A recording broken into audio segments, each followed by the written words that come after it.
Sendiri hampir 10 juta kematian di tahun 2020. Nah, ini yang saya sampaikan, Muhammadiyah sudah melihat dalam hal ini bahwa ingin memberikan pelayanan. Tinggal kita mengingat bahwa banyak sekali pasien-pasien kita adalah pasien BPJS. Jangan sampai nanti, kalau saya suka cerita nih sama Bu Hanum, sama Bu Lili, Bu, kita punya kesempatan, kita diberi amanah. Posisi kita adalah amanah, bagaimana kita bisa berbuat baik kepada masyarakat, ya. Jangan sampai itu ketika kita di kemudian hari ditanya mengapa tidak bisa memanfaatkan ketika Anda menduduki jabatan. Itu saya ingetin, kita sama-sama dalam hal ini niatnya baik. Jangan sampai tadi pasien-pasien kita yang stadium 1 misalnya jadi stadium 4 dan tidak tertolong. Tolong sekali lagi, ini yang perlu kita perhatikan.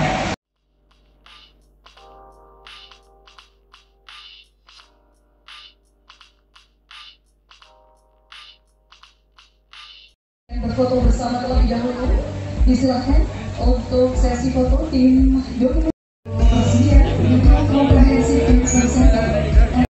hadir pada kesempatan ini. Pertama-tama Bapak Ibu, kita selalu mengucapkan puji dan syukur kehadiran Allah Subhanahu wa Ta'ala. Hari ini kita masih diberi kesehatan, kenikmatan, dan hadir pada peresmian gedung komprehensif center, kanker center dan milad Muhammadiyah yang ke-112. Nah, Bapak Ibu hadirin yang berbahagia, Bapak pimpinan, saya apresiasi pertama kali, apresiasi sekali dengan adanya gedung kanker center ini, ya. Karena memang Kementerian Kesehatan saat ini tadi sudah disampaikan kita ada 10 penyakit prioritas. 10 penyakit prioritas itu biasanya disingkat KJSU KIA, kemudian non KJSU KIA. Jadi itu sederhana singkatannya. K itu kanker, dan hari ini sudah ada, ya. Kanker, KJ jantung, ya. Kemudian S-nya stroke, kemudian U-nya uronepro dan kesehatan ibu dan anak. Nah, di samping itu yang non KJSU kita ada diabetes mellitus, kemudian ada gastro, ada jiwa, ya. Kemudian ada beberapa penyakit lain yang kita kembangkan. Nah, mengapa Kementerian Kesehatan dalam hal ini mengembangkan KJSU dan non KJSU tersebut? Bapak Ibu, kita punya transformasi pelayanan kesehatan, di mana pada pilar kedua itu adalah akses dan mutu. Nah, kalau bicara mengenai akses, ya adalah untuk mendekatkan pelayanan kepada masyarakat. Tadi saya sedikit cerita tanya-tanya mengenai PKU Muhammadiyah. Saya bilang jangan hanya di Pulau Jawa, tapi saya mohon bantuan di luar Pulau Jawa, khususnya Indonesia bagian timur, Bapak, ya. Karena memang keberadaan dari Indonesia bagian timur, kalau kita nilai dari pelayanan kesehatan, jauh sekali. Dalam hal ini Pak Menteri punya kebijakan, ya. Kebijakan kita akan menstandarkan pelayanan KJSU KIA itu di 514 kabupaten kota, ya, 514 kabupaten kota di seluruh Indonesia, ya, dengan strata madya. Nah, madya itu dengan levelnya masing-masing, ya. Kemudian untuk strata utamanya sendiri di tingkat provinsi, seperti itu. Nah, kalau untuk madya khususnya kanker itu diharapkan adalah di setiap kabupaten tadi bisa melakukan kemoterapi dengan bedah jantung, dengan bedah sederhana, ya, itu untuk onkologi. Sedangkan untuk jantung sendiri adalah kita bisa melakukan kateterisasi. Itu salah satu contoh dan beberapa capaian.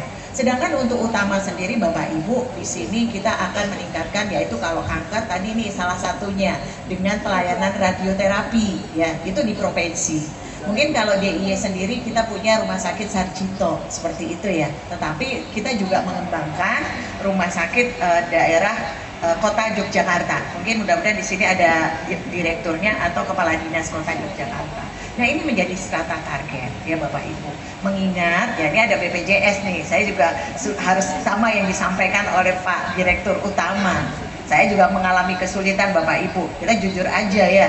Setelah adanya bangunan, adanya cath lab, tetapi kerjasamanya sangat sulit, ya. Saya komunikasi dengan Pak Beno dalam hal ini karena izin, Pak, izin alat canggih itu tidak hanya di cabang, tetapi juga ada di pusat.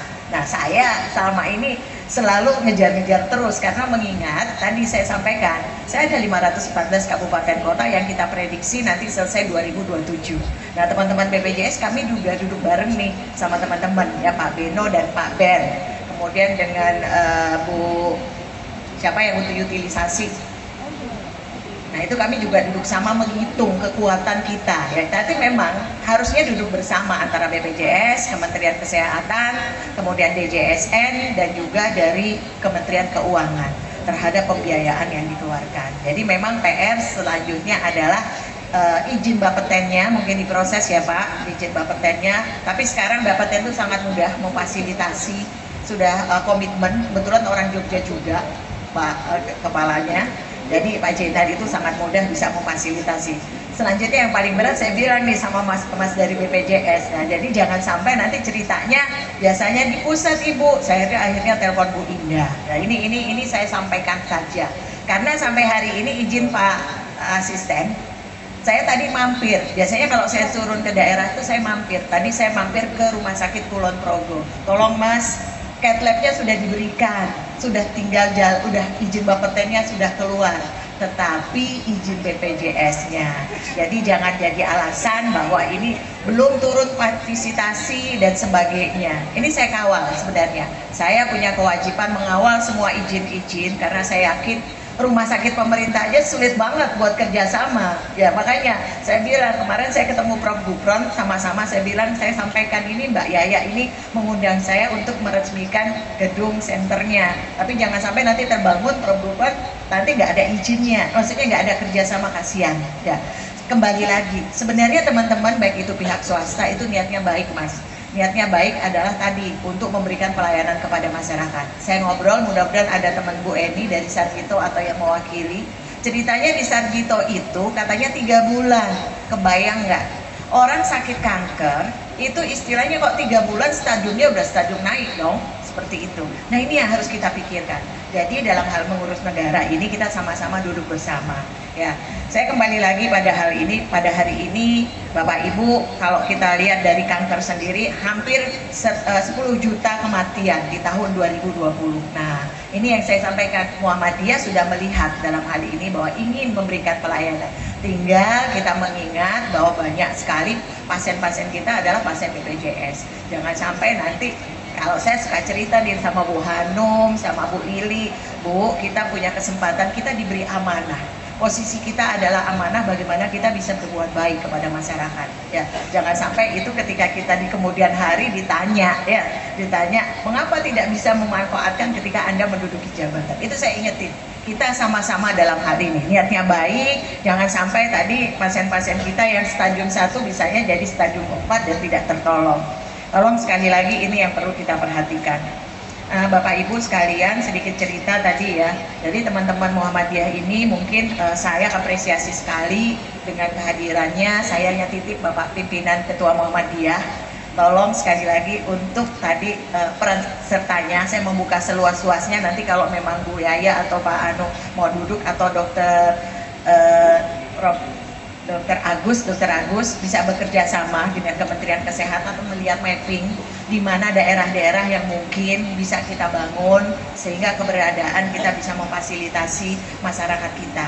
Jadi kami mengikut sertakan tidak hanya rumah sakit daerah, tetapi swasta kita libatkan, apalagi yayasan. Seperti itu. Ini keinginan karena saya muter seluruh Indonesia melihat seperti itu.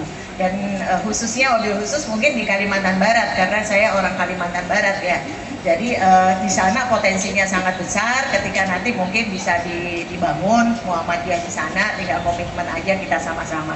Untuk SDM sendiri Bapak Ibu, saya mungkin dari Fakultas Kedokteran Muhammadiyah bisa berpartisipasi dalam hal ini. Kami juga punya mapping terhadap SDM yang dibutuhkan seluruh Indonesia. Jadi mungkin ya sama-sama kita utamakan atau prioritaskan kepada daerah-daerah yang memang kita kekurangan. Nah seperti itu Pak Menteri titip nih, dalam artian hospital base kita bangun bukan berarti menjadi saingan, tetapi dalam arti membantu kita sama-sama untuk meletakkan putra-putra daerah itu sendiri untuk menjadi dokter. Mengapa? Ketika mereka bukan putra daerah, mereka 5 tahun tuh balik lagi. Akhirnya kita susah sekali dalam hal ini. Jadi caranya adalah dengan hospital base. Syaratnya adalah putra daerah, sehingga mereka tidak ada keinginan untuk kembali ke Jawa. Nah, saya berharap dari Universitas Muhammadiyah juga punya peranan di sini membantu mungkin putra-putra daerah yang daerah tertinggal atau daerah terpencil di negara kita ini bisa difasilitasi sehingga bisa kembali mengisi tadi kekosongan-kekosongan di wilayah kita sendiri. Mungkin itu yang dapat saya sampaikan. Sekali lagi saya mengucapkan selamat dan terima kasih atas undangan hari ini dan partisipasi dari PKU Muhammadiyah untuk sama-sama memberikan pelayanan, peningkatan kualitas dan mutu pelayanan masyarakat di Indonesia.